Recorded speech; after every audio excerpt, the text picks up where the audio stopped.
ချို့တော့ယောက်ျားလေးကိုပြောပြချင်တယ်နော်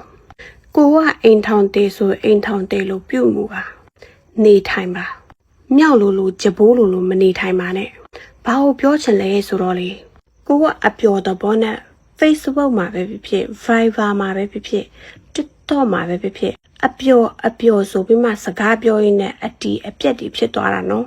နောက်ဆုံးကျတော့ဘာမဟုတ်တဲ့ main ကလေးတယောက်အပြစ်မဲ့တဲ့ main ကလေးတယောက်မရင်ငယ်ဘွားကိုလုံးလုံးရောက်သွားရတယ်နောက်ပြီးမှ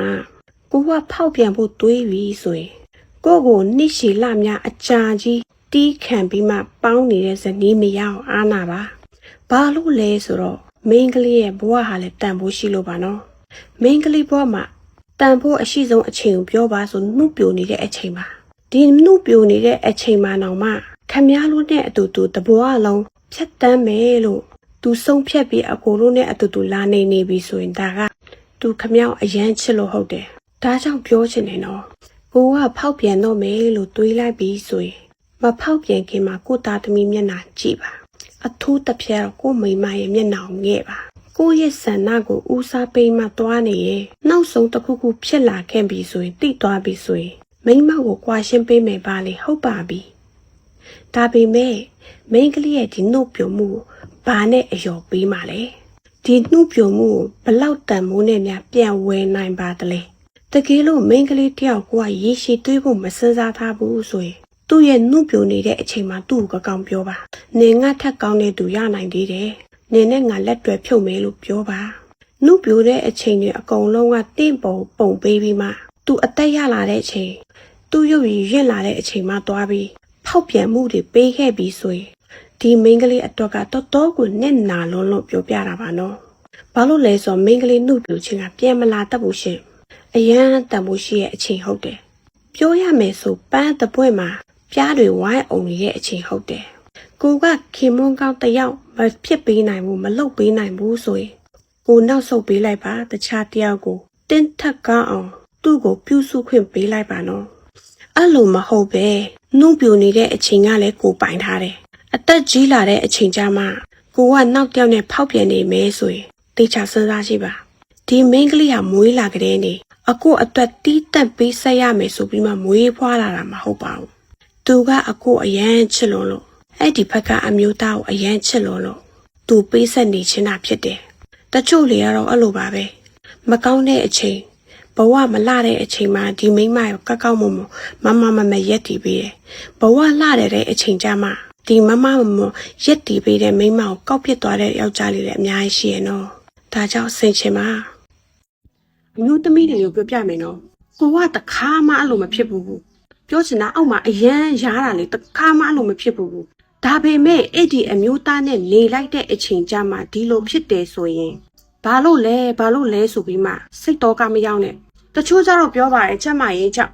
ဟုတ်ပါတယ်ဖိုးကတော့တခါတလေဝင်တာပါဒါပေမဲ့နားလဲတယ်ဒါပေမဲ့သူနဲ့နေပြီးတိုင်းရားနေတယ်ဒါပေမဲ့အရင်တော့တခြားကောင်နဲ့နေတဲ့အချိန်ဖြစ်ဘူးဘာကြောင့်လဲတိတ်ရှိဝင်မစင်းသားနဲ့ပြောချင်တာအဲ့ဒီကောင်လေးကမတန်လို့ဖြစ်တယ်နော်မိန်းမတယောက်ကယောက်ျားတယောက်နဲ့အနေများပြီဆိုရင်မကောင်းတယ်လို့အဲ့လိုပဲယောက်ျားတယောက်လည်းမိန်းကလေးတယောက်နဲ့ဘယ်လိုပြောမိန်းကလေးတယောက်ပြီးတယောက်နဲ့နေတာများရင်မကောင်းဘူးပြောချင်တာကလေယောဂပိုအရင်ဝင်တာဖြစ်တယ်အခုလိုခစ်ကြီးထဲမှာလေတွေ့တဲ့အပေါက်တိုင်းလည်းမထဲနဲ့တွေ့တဲ့ငပြောဒီတိုင်းကိုလည်းမစားနဲ့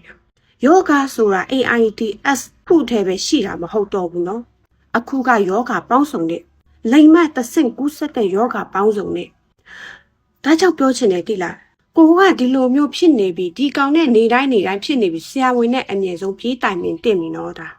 အဲ့ဒီကောင်မှာတော့ယောဂမရှိရင်တော့ထွေထူးတော့မဖြစ်ပေမဲ့တကယ်လို့အဲ့လိုဖြစ်နေတာကိုယ့်ရဲ့ယောက်ျားဆိုရင်တော့ဆေးဆရာဝန်တွေနဲ့သွားပြီးမှဆေးယူတင်ပြီဆေးစားတင်ပြီသူ့ကိုလည်းဆေးကျွေးတင်ပြီယောက်ျားတွေမှာကတော့ဖြစ်ရင်မိန်းကလေးလိုမျိုးအလောက်ထိဟွာမဖြစ်ပေမဲ့သူ့ရဲ့အထိတ်ကတော့တော်တော်နန်းတာဟုတ်တယ်နော်တိတာပါတယ်ဒါကြောင့်ယောက်ျားလေးနဲ့အတူတူပဲတခုခုဟာဖြစ်တယ်ဆိုဆေးခန်းသွားပါဆေးဆရာဝန်အမြန်သွားပြပါကိုကဒီကိစ္စကိုရှက်ဆရာဆိုပြီးမှအပြိုမပဲဖြစ်နော်ရှက်ဆရာဆိုပြီးမှဂူထဲမှာဒီတိုင်းများအောက်မထားနဲ့ကြာလာရင်ပို့ဖြစ်ပြီးမှအသက်အန္တရာယ်ဆုံးရှုံးတတ်တယ်နော်ဒါကြောင့်ပြောပြချင်တယ်တွေ့တဲ့ဂူတိုင်းလည်းမအောင်နဲ့တွေ့တဲ့ငပြောဒီတိုင်းလည်းမခူးစားနဲ့ တငယ်ချင်းတွေတဲ့တွေ့ဘူးလေအပြုတ်အယမ်းမှတ်တယ်ဘာဖြစ်သွားလဲဆိုနောက်ဆုံးကြတော့သူ့တစ်ခေါက်ဖုန်းခေါ်လိုက်ရင်ယောက်ျားလေးတစ်ယောက်နဲ့နောက်တစ်ခေါက်ဖုန်းခေါ်လိုက်ယောက်ျားလေးနောက်တစ်ယောက်နဲ့ဒါပေမဲ့လည်းတညတည်းရီးစားဖြစ်တညတည်းအတူအိတ်